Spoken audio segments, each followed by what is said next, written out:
In this video, I'm going to show you real quick how to work the parking brake, how to turn it on and off on a 2022 Toyota Sienna. Pretty simple process once you know what you're looking for. Right next to the shifting knob, there is a little button that has a P on it. That's your parking brake. To set your parking brake, you're just going to give it a nice pull here. You'll hear a little noise, and then you'll notice that the light turns on red. And then also on the dash, you'll notice that there is a park right here up on the dash that tells you that the parking brake has been engaged. To turn off the parking brake, you're going to press on the brake pedal with your foot, and then at the same time you're going to push down on this.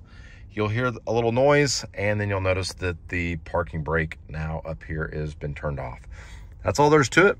Pretty simple process. If you thought this video was helpful, please give it a like, comment with any comments, and subscribe to help us make more videos just like this. Thanks for watching.